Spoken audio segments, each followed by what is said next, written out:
하나님의 은혜와 주님의 평화가 저와 여러분 가운데 함께 하시기를 간절히 소망합니다.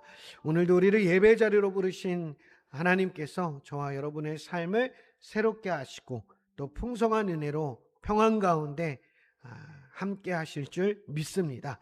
그런 은혜가 저와 여러분 가운데 있음을 기대하면서 우리가 서로가 서로에게 축복의 인사 나누도록 하겠습니다. 주님을 사랑합니다. 축복합니다. 네. 온라인으로 함께하는 모든 분들 가운데도 동일한 은혜가 있기를 소망합니다. 아, 그리스도인들이 신앙생활하면서 가장 많이 듣는 그런 신앙적 언어 중에서 하나가 바로 복음입니다. 도대체 우리가 믿는 복음은 무엇일까요? 복음은 말 그대로 기쁜 소식입니다. 예수 그리스도가 저와 여러분 가운데 기쁜 소식으로 들려지는 것, 예수 그리스도가 우리를 향해서 행하셨던 모든 일들이 정말 우리를 향한 기쁜 소식으로 우리가 또 믿고 고백하게 되는 것, 그것이 우리의 신앙 가운데 우리가 말하고 있는 복음인데요. 그래서 복음을 제대로 알면 알수록 우리의 삶은 그 복음 안에 담겨진 은혜와 또 사랑과 기쁨과 자유함을 우리의 삶 가운데 누리게 될 줄 믿습니다. 그래서 신앙생활은요, 자꾸만 알아가는 겁니다. 그래서 처음에는 잘 몰라서 그냥 내가 생각하는 신앙생활 하다가 말씀과 또 기도, 찬양, 또 공동체를 통해서 신앙생활은 이런 거구나. 말씀의 뜻은 이런 거구나. 라고 점점 이렇게 알아가면 알아갈수록 우리의 신앙생활은요, 부담이 아니라 그 말씀 안에 담긴 하나님의 사랑과 은혜로 말미암아 우리는 더욱더 자유하고 또 소망 가운데 또 감사와 기쁨으로 살아가게 됨을 믿습니다. 그래서 바라기는요, 저와 여러분도 좀 그런 기대감을 가지고 신앙생활을 하시길 소망합니다. 그래서 신앙생활이 내가 교회를 다녔어 하면 신앙생활이 끝나는 것이 아니라, 교회를 다니기 시작했어? 그러면 어린아이부터 자라나서 정말 장성한 어른, 또 누군가를 품을 안을 수 있는 어른, 그런 부모의 마음으로까지 그렇게 예수 그리스도를 우리가 닮아가고 또 그렇게 열매 맺게 되는 그 은혜를 누릴 수 있었으면 좋겠습니다. 오늘 갈라디아서의 말씀을 우리가 이번에 이제 4주 나눠서 1장부터 6장의 말씀 중에서 가장 핵심적인 말씀을 4가지 골라서 함께 그 말씀의 은혜를 다시 한번 되새기고 그 복음을 우리의 마음 가운데 견고히 세워가기 원하는데요. 이 시간을 통해서 저와 여러분이 그 복음이 어떤 것인지 더욱더 알아가고 또 알아간 만큼 복음이 우리의 삶이 되기를 예수님의 이름으로 축복합니다. 사도 바울이 갈라디아 교회에 복음을 전했을 때 정말로 그 복음 안에 담겨진 놀라운 은혜, 그 하나님의 사랑, 그리고 그 복음 안에 담겨진 그 자유함, 그래서 그 복음 안에 있는 충분함, 그 풍성함으로 그 갈라디아 교회 성도들이 신앙생활을 해가기를 원했습니다.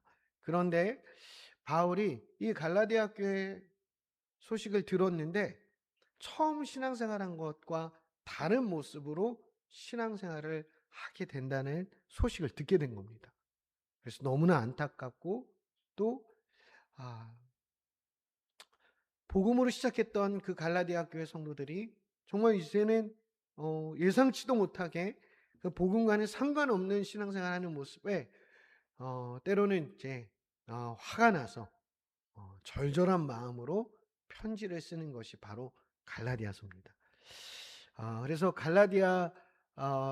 이 갈라디아서는요, 갈라디아 교회 성도들에게 복음에 대해서, 기쁜 소식에 대해서 전하지만 그 편지의 뭐라고 해야 될까요? 약간 뉘앙스, 그 편지체는 기쁘고 부드러운 인사가 아니라 막 불을 뿜는 듯한 격정적인 어조로 이렇게 시작하게 되죠. 오늘 우리가 읽을 본문은요, 바울이 갈라디아 성도들에게 향해 던지는 아주 강하고 날카로운 질타로 가득 차 있습니다. 갈라디아 교회에 예수 그리스도의 십자가 외에 다른 조건을 붙여야만 구원을 얻을 수 있다는 거짓 가르침, 다른 복음이 침투했기 때문입니다. 성도들은 그 화려하고 그럴듯한 인간적인 조건에 현혹되어 자신들을 부르신 그 하나님의 놀라운 은혜의 복음에서부터 속히 떠나버리게 되었던 것입니다. 처음에는 그 은혜의 그 기쁨에 감격했던 그들이 그 거짓 교사가 전하는 이야기를 들으면서 이것도 해야 되는 거 아니야? 저것도 해야 되는 거 아니야? 맞아, 예수님만 믿는 걸로는 부족해. 저들처럼 저렇게 열심히 말씀도 지키고 율법도 지키고 그렇게 하는 거지. 이런 생각을 하게 됐던 것이죠. 무엇보다 갈라디아 교회가 세워졌던 당시에 로마의 그 문화에는 어떤 인식들이 있었냐면 공짜는 없다라는 그런 인식이 있었습니다. 그런데 그런 인식이 오늘날도 마찬가지죠. 이런 말이 있지 않습니까? 기브 앤 테이크. 오는 게 있어야 가는 것도 있다. 가는 게 있어야 오는 게 있다. 확실해야 얻을 수 있다. 안전하다라고 가르치는 그런 문화가 그 갈라디아 교회가 세워진 당시에도 있었고요. 뭐 오늘날 우리에도 있었죠. 그래서 교회 안에서도요. 예수님 믿는 거 플러스 내가 뭔가를 더 보태야지만 확실하게 구원을 얻을 수 있다라는 그런 생각을 하게 됐고 또 그런 가르침의 유혹에 쉽게 빠지게 되었던 것입니다. 그러나 바울은요, 오늘 본문을 통해서 단호하게 선언합니다. 복음은 인간의 행위나 공로가 단 1%도 보태질 수 없는 오직 예수 그리스도의 은혜뿐이다 라고 말입니다. 바라기는 오늘 말씀을 통해서 우리가 지고 있던 인간적인 수단과 의로움 내려놓고 우리의 구원의 유일한 길 되시고 우리의 삶의 충분히 되시는 그 예수 그리스도께 시선을 고정하게 되는 은혜가 있기를 예수님의 이름으로 축복합니다. 그런 기대감을 가지고 오늘 말씀을 같이 한번 읽어보겠습니다. 갈라디아서 1장 6절부터 9절 말씀입니다. 같이 읽겠습니다. 그리스도의 은혜로 너희를 부르신 이를 이같이 속히 떠나 복음을 따르는 것을 내가 이상하게 여기노라. 다른 복음은 없나니 다만 어떤 사람들이 너희를 교란하여 그리스도의 복음을 변하게 하려 함이라. 그러나 혹은 하늘로부터 온 천사라도 우리가 너희에게 전한 복음 외에 다른 복음을 전하면 저주를 받을지어다. 우리가 전에 말하였거니와 내가 지금 다시 말하노니 만일 누구든지 너희가 받은 것 외에 다른 복음을 전하면 저주를 받을지어다. 아멘. 바울은요, 편지의 서두에 보통 그동안 다른 편지들을 보면 감사와 축복의 인사를 사용했습니다. 그런데 갈라디아서는요, 그런 감사와 축복의 인사를 과감히 생략한 채 아주 충격과 경악에 섞인 어조로 이 편지를 시작하는 겁니다. 6절이죠. 그리스도의 은혜로 너희를 부르신 이를 이같이 속히 떠나 다른 복음을 따르는 것을 내가 이상하게 여기노라 라고 말입니다. 여기서 이상하게 여기노라 라는 표현은요, 단순히 고개를 갸우뚱거리는 게 왜 그러지? 이런 게 아니라 도저히 믿을 수 없다. 아니 어떻게 이럴 수 있냐 하며 깊이 탄식하는 그런 바울의 마음을 보여줍니다. 왜냐하면요, 갈라디아 교회 성도들은요, 십자가의 은혜, 하나님 나라의 복음을 들었고 믿었습니다. 그리고 그것에 기뻐했고요, 또 그 안에서 자유했습니다. 그런데 안타깝게도 얼마 지나지 않아 교회에 들어온 이 율법주의적인 교사들, 거짓 교사들의 말에 마음이 빼앗겨 버린 겁니다. 이 거짓 교사들은 어떤 주장을 했냐면 예수 믿는 것만으로는 부족해. 아브라함의 자손처럼 구원을 받으려면 할례도 받아야 되고 모세의 율법도 철저히 지켜야만 진짜 구원이 완성될 수 있어 라고 가르친 겁니다.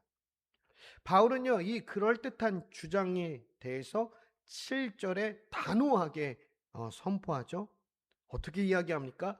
다른 복음은 없나니 다만 어떤 사람들이 너희를 교란하여 그리스도의 복음을 변하게 하려 하는 것이다 라고 말합니다. 여러분 꼭 기억하십시오. 다른 복음은 없습니다. 겉보기에는요, 더 경건해 보이고, 더 열심을 내게 만들고, 더 그리스도인답게 생활하는 것처럼 보여지고, 더 신앙생활을 즐겁게 하는 것처럼, 이야기하는 것처럼 느낄 수도 있고, 그렇게 보일 수도 있습니다. 그런데요, 예수 그리스도의 십자가 외에 인간의 행위와 조건을 섞는 순간 그것은 이미 복음이 아니라 복음을 왜곡하는 영적 사기라는 것입니다. 사탄은요, 우리를요, 교란시킵니다. 제가 늘 말씀드렸지만 죄와 그 사탄은요, 막 무섭고, 막 협박하고, 막 우리를 막 두렵게 떨게 그렇게 만들지 않습니다. 교묘합니다. 마치 우리를 위하는 것처럼 이야기하고요. 마치 우리를 생각하는 것처럼 이야기합니다. 그래서 조금만 더 하면 이것만 더 추가되면 넌 완벽하게 구원받을 수 있어. 이렇게 말하는 것이죠. 마치 이런 거 같습니다. 그렇게 살면서 무슨 성도야. 기도도 더 해야지. 봉사도 더 해야지. 그래야 하나님이 널 받아주지 않으시겠어? 막 이러면서 하나님의 그 전적인 은혜의 본질을 흔들어 놓는 것이죠. 마치 그 하나님의 은혜가 부족한 것처럼 우리에게 말합니다. 그러나 우리는 분명히 해야 될 것은요, 우리는 정말 그 하나님의 크신 은혜 가운데 그 은혜를 거저받은 자들, 정말로 우리는 그 은혜를 받을 수 없는 죄인이었음에도 불구하고 하나님께서 우리를 사랑하셔서 우리를 정말로 구원하시고 우리를 다시금 하나님의 자녀로 삼으시고 우리를 회복하시기 위해서 그렇게 은혜를 선물로 주셨다는 것입니다.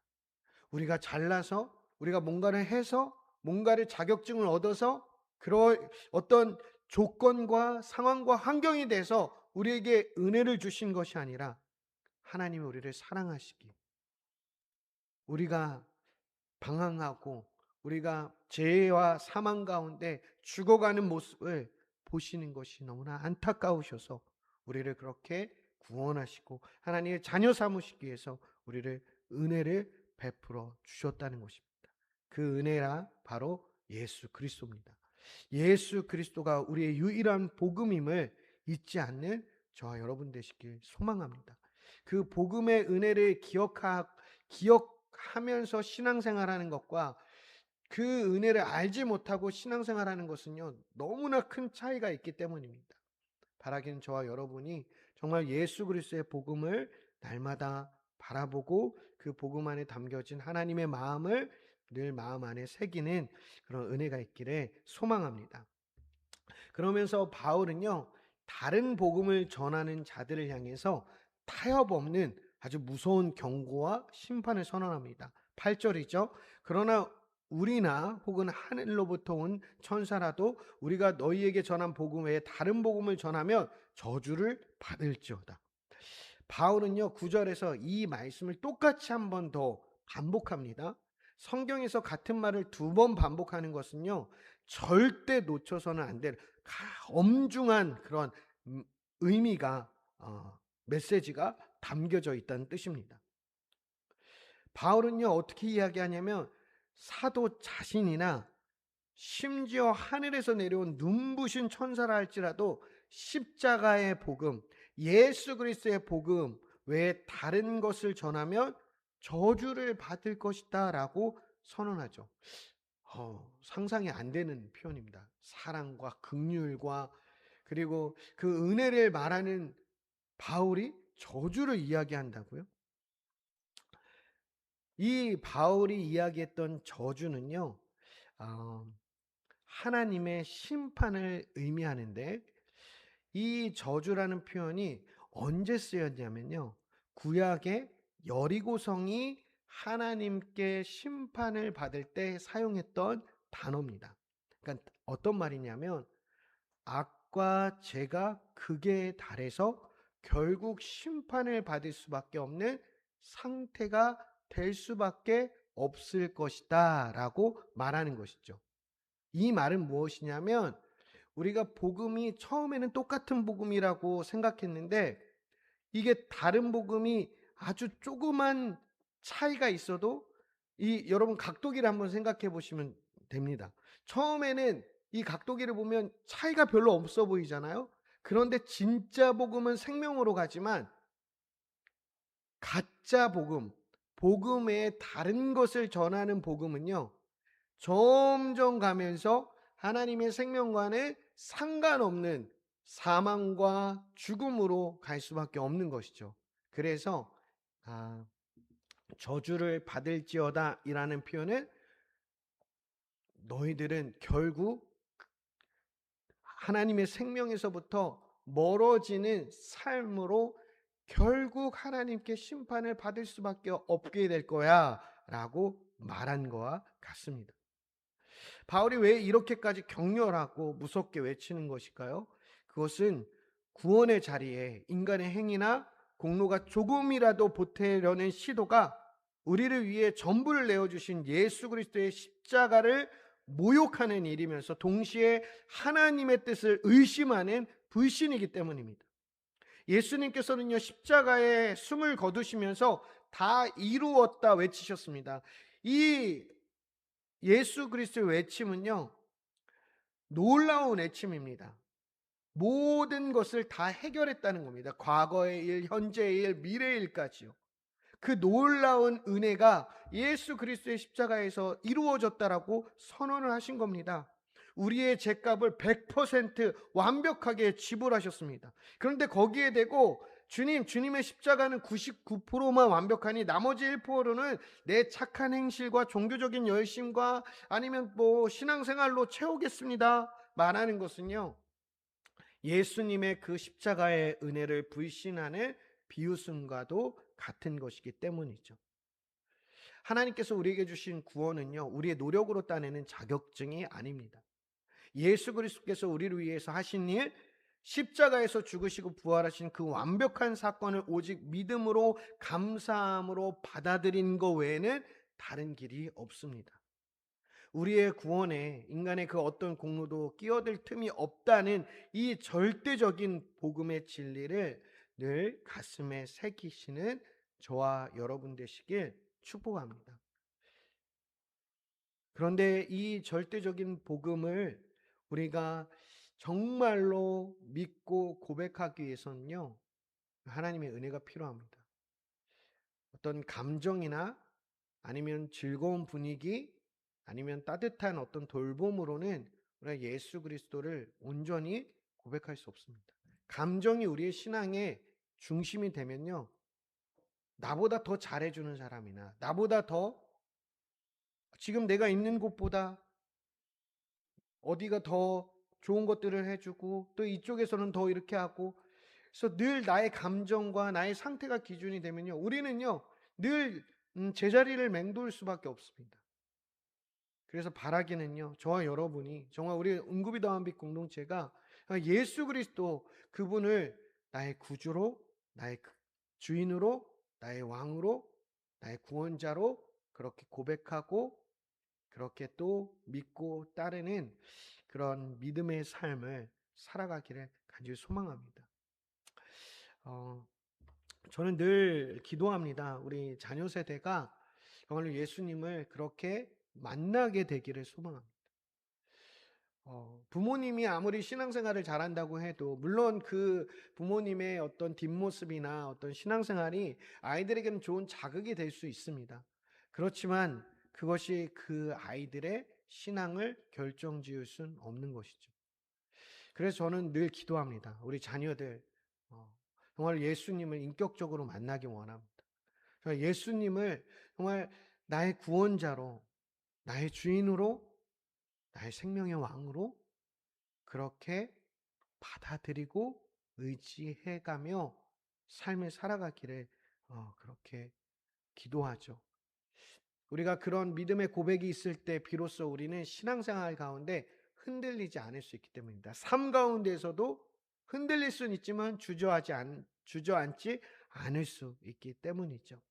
바라기는 정말 우리 모두가 그 예수 그리스도, 정말 놀라운 그 복음이 우리 안에 충분하다는 것, 그분 한 분만 알고 있다면, 정말 그 예수 그리스도를 나의 구원자요 주인으로 왕으로 우리가 그 믿고 고백할 수 있다면, 우리의 신앙생활과 우리의 삶은 정말로 두렵지 않고 또 부담 애쓰지 않고 정말 이전과는 다른 삶을 살 수 있게 될 수 있음을 기대하시는 저와 여러분 되시길 축복합니다. 그렇다면 오직 예수 그리스도의 은혜로만 구원을 얻는다는 이 복음의 유일함을 믿는 우리들의 삶을 어떻게 달라질 수 있을까요? 복음에 합당한 삶은요, 내가 무언가를 더 열심히 행해서 하나님을 감동시키려는 종교적 시도를 멈추는 것에서부터 출발합니다. 우리는요, 은연중에 내가 오늘 큐티를 했으니까 하나님이 내 기도를 잘 들어주실 거야. 내가 이번 주에 예배를 잘 못 드렸으니까 하나님이 나를 이번 주에는 혼내시는 거 아닌가? 이런 은연중에 이런 율법주의적 사고방식, 기브앤테이크의 사고방식에 갇혀 살 때가 있습니다. 이러한 생각들은요, 하나님을 사랑하는 것이 아니라 늘 하나님을 어떤 시험의 검사관처럼 생각하는 것이죠. 그래서 하나님께 잘 보이려는 그런 신앙생활을 하고 또 그런 신앙생활 가운데 지쳐하고 또 어려워할 때가 있다는 것입니다. 그러나 진짜 그 복음을 마음에 품은 사람들은요, 다르게 살아갑니다. 하나님의 사랑을 신뢰하기 때문에 그 사랑 안에서 나의 삶을 살아가게 되는 것이죠. 그래서 내가 어떤 걸 했으니 나를 이렇게 봐달라 이야기하지 않습니다. 그냥 오늘도 내일도 정말 내가 의지가 강해서 내가 어떤 조건과 상황이 좋아서 살아가는 것이 아니라 하나님이 주신 은혜로 알고 감사하며 그 삶을 성실하게 살아가는 것이죠. 또 반대로 내가 연약하여 넘어지고 실수할 때도 주저앉아 절망하는 것이 아니라 여전히 나를 붙들고 계시고 십자가의 완벽한 공로로 나를 살리신 그 예수 그리스도에 의지하여 다시 일어서는 것입니다. 복음에 합당한 삶은요, 나의 어떠함에 따라 요동하는 삶이 아니라 변함없으신 주님의 은혜를 의지하며 오직 예수 그리스도께 시선을 고정하는 삶이라는 것을 잊지 않는 저와 여러분 되시길 간절히 소망합니다. 그래서 우리 은구비다원빛 공동체가 정말로 복음에 합당한 삶으로서의 삶을 그렇게 살아가는 한 분 한 분 되시길 축복합니다. 그리고 서로가 그런 복음의 사람들로서 곁에 있어 가는 그런 저와 여러분 되시길 간절히 원합니다. 오늘은 갈라디아서에서 심장과 같은 첫 번째 메시지, 복음의 유일성, 복음의 충분성에 대해서 함께 이야기했습니다. 우리는 자주 세상의 법칙에 길들여진 채로 신앙생활을 하게 됩니다. 내 열심과 공로를 저울 위에 올려놓고 하나님 이만하면 저를 사랑해 주시겠죠, 이렇게 생각하게 되죠. 그런 눈에 보이는 종교적 행위로 남들과 비교하며 우월감에 빠지거나 반대로 깊은 정죄감, 교만 속에서 그렇게 살아가기도 합니다. 그러나 복음은 우리에게 말해주고 있습니다. 참 포도나무 대신 예수 그리스도께서 이미 완벽하게 이루어 놓으신 은혜의 터전 위에 그저 붙어 있으라고 말입니다. 우리가 여전히 죄인 되었을 때 우리의 어떠한 공로나 조건을 보지 않으시고 독생자 예수 그리스도를 십자가에 아낌없이 내어주신 하나님의 사랑이 우리 가운데 이미 임했음을 복음은 말해주고 있습니다. 그리고 그 사랑은 변함없는 아버지의 사랑이라고 말하고 있습니다. 사랑하는 우리 은구비 다원빛 공동체 여러분, 오늘 말씀을 통해서 예수 그리스도의 십자가 외에 다른 복음은 없음을 기억하시길 바랍니다. 나의 부족함 때문에 낙심하지 마시고 나의 의로움 때문에 교만하지도 않기를 바랍니다. 우리는 오직 예수 그리스도만의 그 십자가의 은혜로만 살아가는 복음의 사람들이기 때문입니다. 바라기는 이번 한 주간도 이 복음의 은혜를 기억하고 복음의 유일성, 이 복음의 충분성을 마음에 새기고 그 은혜에 합당한 삶을 살아가는 저와 여러분, 우리 은구비 더하미 공동체 되기를 예수님의 이름으로 축복합니다.